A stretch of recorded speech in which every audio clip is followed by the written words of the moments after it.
guys, in this video I'm going to explain what is the difference between top-down and bottom-up approach of the CAD assembly.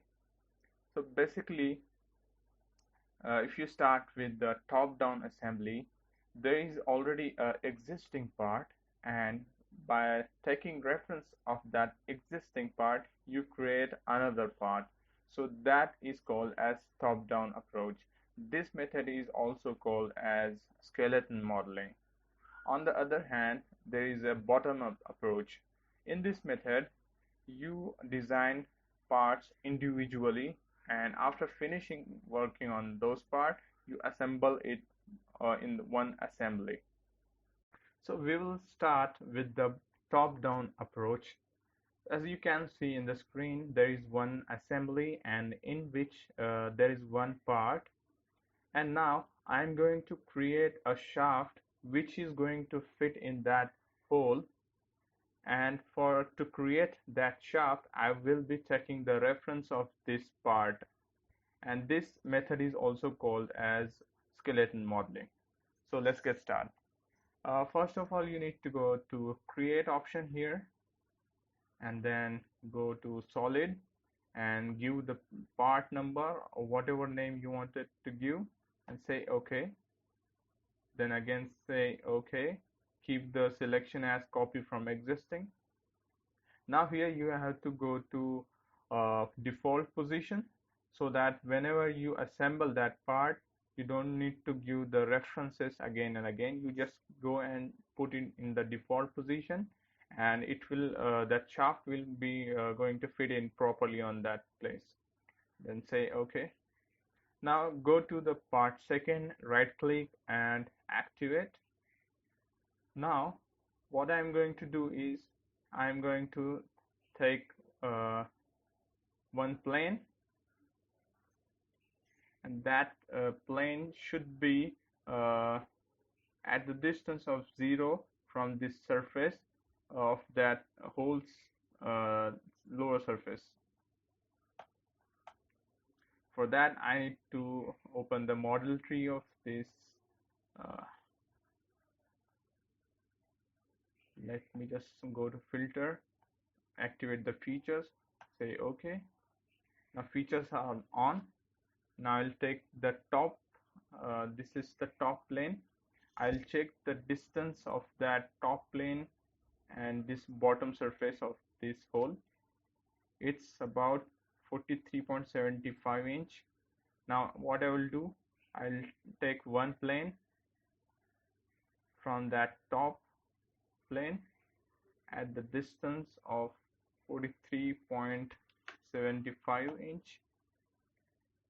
Why I'm taking that plane, why I'm not directly taking the reference of this plane, this surface, is because we don't want any relation between this part 2 and this part 1.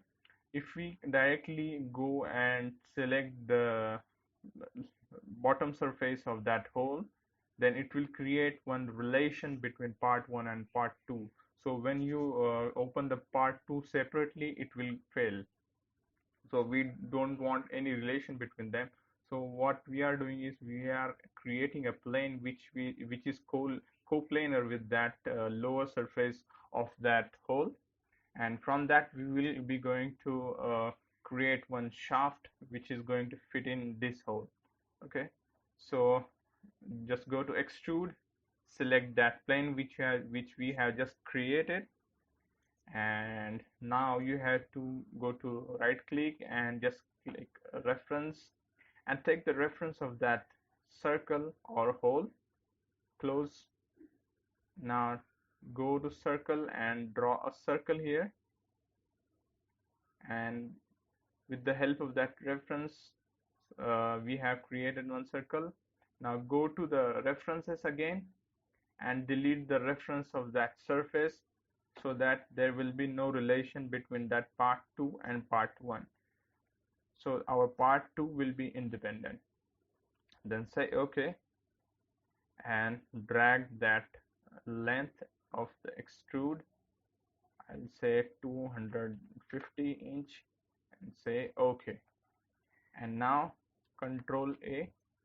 Now you can see that with the help of this uh, plate, we have created one shaft here.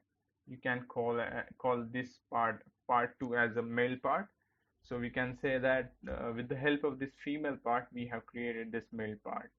Okay, this is also called as skeleton modeling or top-down approach. Now we will discuss what is the bottom-up approach. Okay, I'll just save this assembly somewhere on my desktop.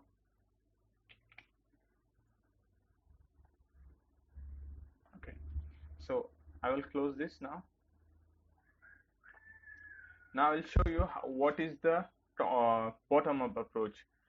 In bottom approach, what you do is you go and create one assembly, and now you have independently, for example, you have worked on those part which we have recently created, part 1 and part 2. Just consider that you have created it separately. Okay, and then what you do is you create one assembly and you just call part 1 here and place it on the default position. Then again you call the part 2 which you have worked independently or individually, and you just open it and just go to default and say OK. So this is your individual approach or bottom-up approach, in which you work on part 1 separately, you work on part 2 separately, you have not taken reference of any of the parts, and then later on you have to create one assembly and then call all the parts in one assembly. So this was the bottom-up approach. I think you have understood the concept, and if you have not understood anything, please let me know in the comments. And if you like the video, please do share with your friends, and don't forget to subscribe and please hit the like button. Thank you for watching.